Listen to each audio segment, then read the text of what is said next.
ये death of partner में turnover basis पे प्रॉफिट कैसे निकालेंगे, आइए जानते हैं। देखो, आप सभी को पता है कि डेथ कभी भी हो सकती है, एक पर्टिकुलर डेट पे नहीं होती है। पर जैसे ही इंसान मरता है तो उसने इस साल भी तो मेहनत की है। तो सपोज करो डेथ हुई 13 जून को, उसने इस साल भी तो मेहनत की है। तो यहां से लेके यहां तक का जो प्रॉफिट है वो उसकी फैमिली को मिलेगा, बच्चों को मिलेगा। पर वो निकालेंगे कैसे? इस साल का प्रॉफिट तो अगले साल निकलेगा। तो हम क्या करेंगे, लास्ट ईयर के प्रॉफिट या टर्नओवर बेसिस पे ले लेंगे। तो अगर टर्नओवर बेसिस पे लेंगे तो ये सारे स्टेप्स है। मैं आपको एक एग्जांपल करके बताता हूं।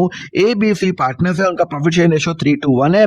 और यहाँ पे हर साल जो फर्म क्लोज कर 31 मार्च को क्लोज करती है। सी की डेथ हो गई 18 जून को, डेथ हो चुकी है।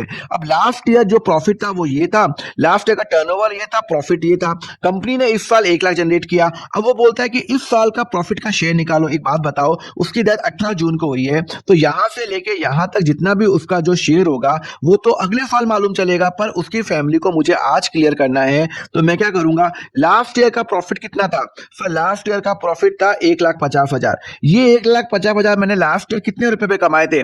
मैंने कमाए थे 5 लाख पे कमाए थे। मतलब अगर मैं 5 लाख की बिक्री करता हूं तो मेरे को 1.5 लाख का फायदा होता है। तो 5 लाख पे मुझे 1.5 लाख का फायदा हुआ। तो और इस साल मैंने 1 लाख का बिजनेस, 1 लाख का मैंने सेल्स की।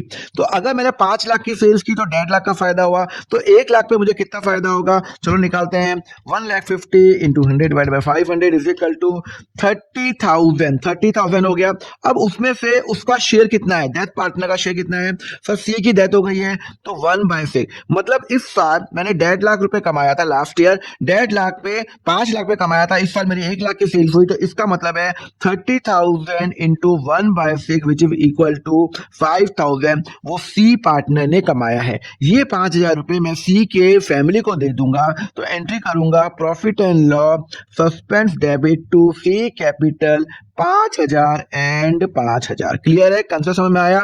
ठीक है ना? तो ध्यान रखना, जब भी डेथ होगी तो हमें ये वाला अगर टर्नओवर बेसिस पे निकालना है तो हमें डेज नहीं निकालने। हमने लास्ट ईयर के टर्नओवर बेसिस पे हमने निकाल दिया। अब हम करेंगे कि इसकी गुडविल की जनरल एंट्री क्या होगी, उसके लिए फॉलो करो अकाउंट फंडा।